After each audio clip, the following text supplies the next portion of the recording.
Welcome back to Real Pastors. Here we are back again.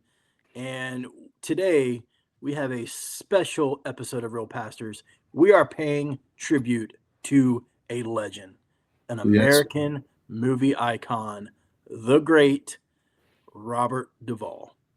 Yes. Yes, we are. And this is something that I know I said before we started recording here is Robert Duvall is one of those actors that I know who he is. I know I've seen him in a bunch of things. And I was just like, I had certain movies and things that was in my head. But I'm like, I know I've seen more.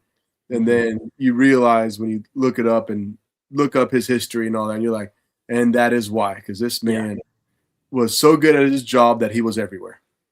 Yes, he was. Every time he showed up in a movie, it's like, oh, he made his stamp in it. Like you knew, oh, that's Robert Duvall. Yeah. That there he is. And you go through his filmography. I've been watching this guy's movies my whole life. Mm-hmm. And even with that, going through his filmography, there are great movies that I have never seen that I didn't know of. And I've had a blast going back in the last week or so watching them, like something like Tender Mercies. I'd never seen that movie, never heard of it. And I watched it last night. It is a slow burn, but it was fantastic. And he was incredible in it. And it's like he's just such a wide filmography and very the guy could really do everything. Yes. Yeah, I know. And it just because obviously for us, we saw him in his later years. And if we saw anything when he was younger, it's because obviously we went back and looked for him. But the man has been been in movies, television and stuff since I think 1959 was his first thing he did. Yeah, he did some TV shows. His first movie was Boo Radley and To Kill a Mockingbird. Yes. Yep. Yeah. And so it's just like, this man, we're talking about a legend, but not just a legend, but legend for decades. Oh yeah. Think about that for a second. Your first movie role is not only playing what is regarded as one of the greatest books ever written, but you're alongside Gregory Peck. You know, and that's your first movie role. So absolute legend. I've been watching the guy my whole life, and there is just so many. I wrote down some movies I want to talk about, and I'm going to try to keep it short because I don't want this could go on for hours. Right. Well, when I will say, maybe this will lean into this, but I just wanted to show because I just did some screenshots. Nice. Right, of just some movies he's been in. There you go. So you have like here's just some I know one that you personally love, The Natural. Yes. Yeah. So The Natural is in there. Saw that one. I remember watching that. I will say that. Talk about slow burn. I didn't expect a slow burn. I know it's a baseball movie. Yeah. But that one ended up being a big slow burn. Apocalypse Now is one that honestly I didn't watch till college because friends of mine were like, hey, have you seen Apocalypse Now? I was like, honestly, and y'all can make fun of it. I was like, I never heard of that. I just had no idea. And I had no idea how many movies ripped it off. But conversation for another day. Yeah. But then we watched it, and I was just like, oh, dang, that's crazy. So, go ahead.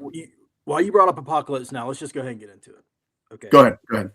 Apocalypse Now, in my opinion, is one of the best movies ever made. It is a very difficult watch. It is a very true, very deep, very dark depiction of the Vietnam War. Basically, if you take the Odyssey story, put it in Vietnam, that's what Francis Ford Coppola was trying to do. That is a movie that is absolutely fascinates me. There's some great documentaries about it, and content-wise, it is very rough because it is a war movie.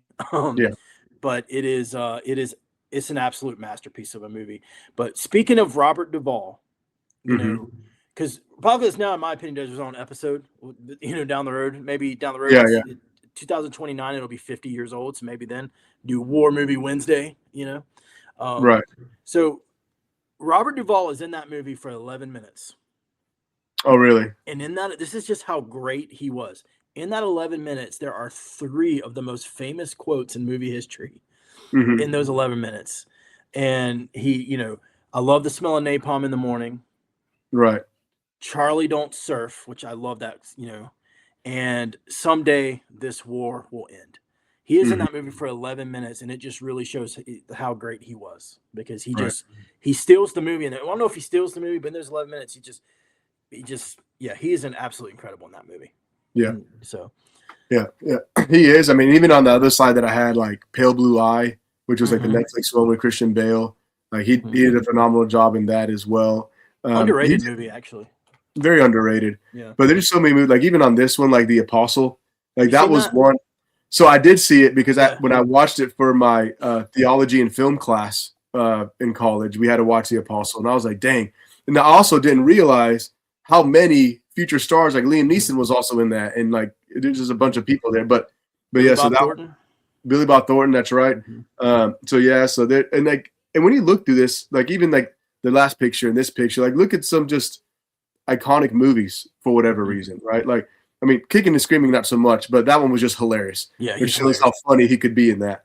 But you got True Grit, Deep Impact, Gone in 60 Seconds. Like these are all movies that like, hey, everyone knows about this. And of course, he had episodes in MASH, and it's just like this guy was just absolutely everywhere. I mean, and that wasn't, and then so we had those two. I mean, check out this one too here. So I know it had Apocalypse Now in there, but of course Godfather, probably everyone knows about that one. Secondhand Lions, which was one that great movie. Yeah, like a lot of people. That's one I actually never watched because it was in theater. It felt like it was in theaters for 2 days and then it disappeared, and then I never watched it. But it got buried. I think it came out at the same time. I don't know what movie it was, but I think it was like a superhero movie, and it got completely buried. But it is a really good movie. Him and Michael Caine. Yep, another quality one. Of course, there's To Kill a Mockingbird. I heard things about The Judge. I never actually saw that one. It's good. Days of Thunder, obviously another classic that everyone knows. And then trying to think, I think I got one more here. Yeah, so here's last one here. And, John Q. I remember that one came out. Yeah. So a couple more here. A Bullet was the other one. I'm like, yep. I didn't know he was in Bullet. So yeah, his role wasn't as huge on that one. Gotcha. But still, he was in it. So it's just like, okay. And then like Civil Action, I never watched, but I remember a lot of people talking about that. I mean, he plays, I think he plays the lawyer that's going against John Travolta's character. And I think that's correct. Long time since I've seen it, but it's really good. Yeah, but there's a lot of people. I mean, obviously when that movie came out, I was tiny, but people telling me about it, right? And you just have all that, and then like, and then like, so just for fun, so we can continue talking about how awesome he is. Like, I'm just gonna share this. Like, if you just pull up his Wikipedia, I mean, and then you have television, right? Yeah. Like he started in 1959. He had a couple episodes, and it shows all the episodes, which I think is cool. But like I remember watching. So I started watching Alfred Hitchcock Presents on Amazon. Oh. And then I came across this episode where he was in. I was like, I had no idea. Yeah. And then I didn't know he was in Twilight Zone until I saw this episode as well. I didn't know Miniature. Yeah. Which Twilight Zone doesn't surprise me because Twilight Zone used a lot of like actors for the one-off shows, so that one didn't surprise me. Yeah. But like he was in that, he's in Untouched. He was an episode of Untouchables. Obviously, a lot of these are different episodes, right? But he just in Outer Limits was another one. The Fugitive. So you just go, FBI. Like you just go through this and you just realize, like someone has this much work because he's that good. Yeah, the man did it all. Yeah, the man did it all. I mean, you just have all these things, and I know we're not going to sit and go through all of it, but like you just have all of those, and that's just television. And then of course you have the movies, which here it has all these movies and stuff here, like we've kind of already talked about and gone through. But this man's been working for a long time, and he just killed it because when he would go in, like this is probably one actor that I never felt phoned it in on anything that. So even as something as like the comedy stuff he did, like Kicking and Screaming, he completely steals that movie from Will Ferrell. Four Christmases, he has a really small role in that movie, but I'll go back sometimes and just watch clips on YouTube of his stuff he said in that movie. And me and my Aunt Sherry will text back and forth quotes from him in that movie because they're absolutely hilarious. He like I said, he never phoned it in. He was great. Everything he did it all. And going back to The Apostle, I didn't know this until I went and watched it, after I found out he died, because that was one of the first movies that popped in my head. Oh, okay. I remember watching it as a kid, and I was like, you know what? I bet now I would really appreciate that movie even more. And I did. Yeah. He wrote and directed that movie. I did not know. Oh, see, that I wasn't aware of. Yeah, he wrote and directed that movie. And he used a lot of real congregations and a lot of real preachers as well. Some of the preachers you see as he's on the road, they're actual revivals that he recorded for the movie. So I thought that was pretty interesting. But it gets kind of forgotten. You've never seen The Apostle. It's a fantastic movie. It's basically a fallen Pentecostal preacher trying to seek redemption in some ways, and very modern telling of the story of David, probably, if you think about it. So, if you don't mind, I want to kind of go through some of my favorite roles. We mentioned, yeah. But I got to mention Lonesome Dove. My grandpa would absolutely, be very upset with me if I didn't mention that. In my opinion, the second greatest miniseries ever made behind Band of Brothers, as he played Gus McCrae, another hilarious but awesome role. Lonesome Dove is absolutely incredible. Mention The Impossible, mention Apocalypse Now, masterpiece of a movie. Tender Mercies. I never seen this movie. I watched it last night. It's on Prime. A very slow burn of a movie, but very good movie. It's about a country music singer that has left country music and finds a new life and gets pulled back in. Secondhand Lions, it gets forgotten about, but another great movie. Him, Michael Caine, and Haley Joel Osment of Sixth Sense fame. And probably, Days of Thunder, great movie. I mentioned For Christmas. Days of Thunder is basically Top Gun with race cars. Yes. But he's great in that movie. But probably my favorite Robert Duvall role is from The Godfather and The Godfather Part 2. Him in that movie, he is the balance. He is the voice of reason in the room, and he is able to just come in and just talk to these guys, and he plays this role so well. Because if you know anything about The Godfather, he is like the adopted son of Vito Corleone, and there's a tension there between the other brothers throughout the two movies that he's in, and it's just such a fantastic. Like, you watch Robert Duvall in The Godfather. I think Al Pacino in Godfather Part 2 is the greatest performance ever, but Robert Duvall in those two movies is just, I can't say enough about it. And just the way he carries it. And there's a part in The Godfather Part 2 where he says something to a guy, and you realize, and he just switches, and you realize, oh, he's a bad guy. Like, these are bad people. We're not supposed to, and the way he says it. And then in Godfather Part 2, he there's a scene where Michael Corleone is being questioned by this committee, this Congress committee, and he just switches, like, this committee owes an apology. Because he's so reserved all throughout the movies, and he just flips it on. This committee owes an apology, and I just love it so much. But yeah, those are just some of my favorite roles of his, and I could go on for hours about the guy. Yeah, I mean, because like I said, he's just so good at what he did. He never phoned it in. He people wanted to work with him. Sometimes you hear stories of these actors and stuff, and like, they're hard to work with, or they're jerks, or they're this, or they're that. And you just, like, I mean, I personally have never heard or read of any stories like that with him. Maybe like nitpicky stuff where people are just like, I don't like that he said this, or I don't like that he did that. But it wasn't like overall this guy was hated, at least not stuff that I've seen. No, I haven't heard or seen anything of that of him. But yeah, so I mean, when you just look at everything that he had, I mean, and he had like different awards and stuff, which I don't really keep up with who has what awards, but that often. But it would be a travesty when you look at his career if he didn't win anything. Oh, I'm sure he won a ton. Yeah, so like, I mean, no, he has like Golden Globes and all this stuff. Like, and again, a simple Google. I know other channels might like have the list for you, but I was just like, I'm more fascinated by the longevity of this guy and the longevity of greatness that he's had. Like, I mean, you can sit here and argue, well, this movie wasn't good, or that movie. A lot of people didn't like Deep Impact, which was I'm glad you brought up Deep Impact. Yeah.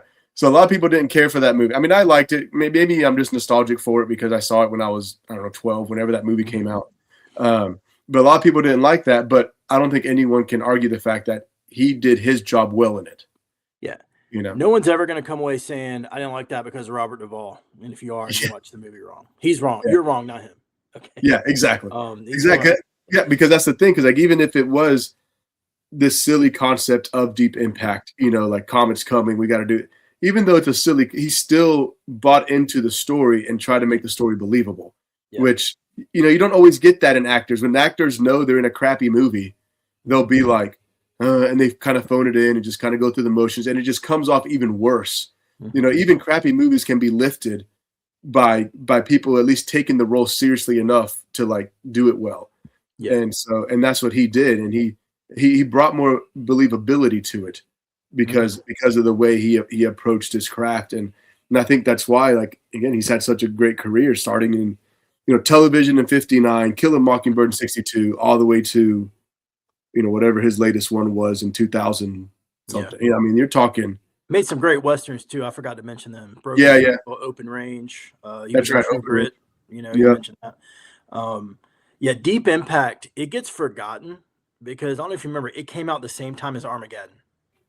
So that year was Deep Impact, Armageddon, and Godzilla. That's right. Yeah. Where all of them were destroying New York. Like New York had no chance that year with those three movies. But it was Armageddon, Deep Impact, and Godzilla all got destroyed in the same year. Yep. And so that one kind of got buried. But I remember renting it and really liking it. I remember the giant wave. That was so going back to his awards, he won Best Actor in the 1983 Academy Awards for the movie I watched last night, Tender Mercies. Oh, there you go. After watching it last night, well deserved. Yeah. So we could go on forever about this guy. Just an absolute legend, an American icon. And you talked about one thing I wanted to say in Days of Thunder, he's building a race car, and the way it's shot is just the way the Brockheimers. I can't remember who directed that movie. I think it was who directed Days of Thunder. Was it? Hold on, 1 second. We can find that real quick. Days of Thunder was directed by Tony Scott. That's who I thought. I thought it was Tony Scott. The way it's shot, and he's building a race car, and he's talking to the frame, and Robert Duvall is talking to the race car and telling him what he's going to do to it, how he's going to build it. So many other actors would have made that absolutely ridiculous, but because of Robert Duvall and his dedication to his craft, he made it awesome. And plus with Tony Scott's direction, who was another phenomenal director. But right. So what are some of your favorite Robert Duvall roles? Have we forgotten something that you wish we mentioned? Chances are we did, because like I said, the guy's filmography was miles long. Comment below, let us know what's your favorite movie of his. I'm going to go with The Godfather, parts 1 and part 2. I'm not going to choose one because I don't want to. You can't make me. And with an honorable mention of Lonesome Dove. Those are my two. What about you? Do you have a favorite? I don't know. Actually, I didn't even think about it at all because I'm just like, here are all these movies that I liked, and I was like, here they are. So I didn't really think about, okay, which one am I going to pick? There's so many. Because there is. I mean, like I remember when I watched Apocalypse Now, I was just like, dang, what a movie. Even The Apostle, I was like, dang, what a movie. Like I said, Deep Impact, I loved it, but maybe more nostalgia or whatever. But I definitely don't think Deep Impact was as good as the other two. So those are ones. I guess, maybe not think about it, probably just Apocalypse Now, because that one's very well cemented in my brain. I've seen it once, and it's just like it's almost like I don't have to watch it again because of the impact that thing had on me. And I remember almost everything about that movie. So. Yeah. And speaking of Apocalypse Now, if you want to go watch it, I watched it earlier this week. The final cut, in my opinion, is the best cut. There's 3 cuts: theatrical, Redux, and the final cut. The final cut is shorter than the Redux. That one is so much better, and there's a little bit more Robert Duvall in the final cut. So, my opinion, check out the final cut of. But be warned, it's a little heavy content wise because it was Vietnam. But it was Vietnam, and even the time when that movie was made. Yeah. So there is a lot there, but like I said, I mean, even when I watched it, it was a time when I wasn't really caring about content, and so my friends had me watch it, but it was one of those like, it was one of those great movie, it's like, I watched it, probably never watch it again, but don't have to because of the way. Francis Ford Coppola, Godfather movies, which Godfather Part 3, in my opinion, is not as good because Robert Duvall's character wasn't in it. He was killed off screen. Yeah. You put him in that movie, it's a much better movie.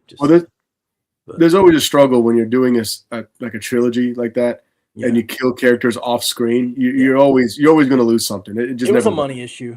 boil it down to it. But Francis Ford Coppola, I know this, but the Godfather movies, The Outsiders, Apocalypse Now, one of the greatest of all time. What a guy. But to Robert Duvall, I'll say, quoting Gus McCrae as we close this, it's been quite a party, ain't it? Yeah. Yeah. So.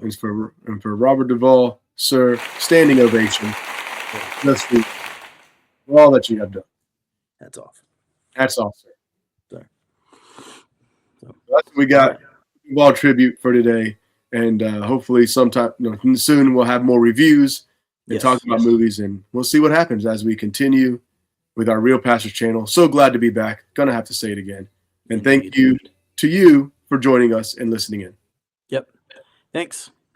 See you.